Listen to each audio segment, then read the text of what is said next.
మహాలక్ష్మి పథకం కింద ఆడోళ్లకు free bus ప్రయాణం అనే వరకలా రోజుకో తీరు వారు తినొస్తుంది.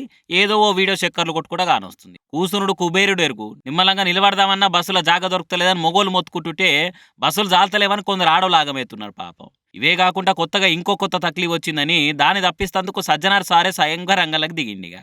అయితే అసలు పంచాది ఏడొస్తుందంటే ఇట్లైనా ఫ్రీనే కదా అని 2, 3 స్టాపులు అవుతలనో పక్కూరుకో పోయేటోళ్ళు కూడా ఎక్స్‌ప్రెస్ బస్సు ఎక్కుతున్నారట కొందరు. పల్లె వెలుగెక్కితే చాలా స్టాపులు ఉంటాయి. ఊకూకే ఆపుతుంటారు అనుకోని ఎక్స్‌ప్రెస్సే ఎక్కుతున్నారట.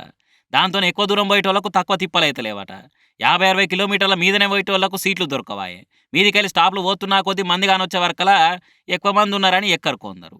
అది జాలక ఉన్న స్టాపులు స్టేజీల కాడ కాకుండా మధ్యలనో ఇంటి దగ్గరున్న చౌరస్తా కాడనో ఆపమని కండక్టరు, డ్రైవర్‌తోని పంచాయతీ పెట్టుకుంటారట కొందరు.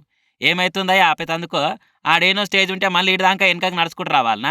గవర్నమెంటే ఫ్రీ టికెట్ ఇస్తుంటే మీకు అడిగిన కాడ ఆపేతందుకు ఏమైతుంది? ఆపుర్రి అని బస్సంతా రీసౌండ్ రాంగా బగ్గుమని లేచి లొల్లి పెట్టుకుంటున్నారట. ఇవన్నీ సక్కగా సజ్జనార్ సార్ దాంకా పోయినాయి. అందుకే ఆయనే ఆర్టీసీ ఎండీ హోదాలా ఇగో ఇట్లా వీడియో తీసి పెట్టిండిగ. తక్కువ దూరం ప్రయాణం చేసేటోళ్ళు పల్లె వెలుగు బస్సు ఎక్కిపోరి. ఎక్కువ దూరం పోయేటోళ్ళు అయితేనే ఎక్స్‌ప్రెస్ ఎక్కుర్రి. అట్లనే ఎక్స్‌ప్రెస్ బస్సులు స్టేజ్‌ల కాడనే ఆపుతారని ఇగో ఇట్లా చెప్పుకొచ్చిండు. ఇప్పటికే కొందరు ఆడోళ్ళే ఉండి ఈ ఫ్రీ బస్సు పథకం మీద తీరొక్క మాటలు అంటున్నారు. అది జాలనట్టు ఇట్లా కంప్లైంట్లు కూడా వస్తుండే వరకల్లా ఇంకో పంచాయతీ అయిపోయింది. మరి ఇక సజ్జనార్ సార్ చేసిన రిక్వెస్ట్‌తోనన్న పరిస్థితి ఏమైనా మారుతదేమో చూడాలే.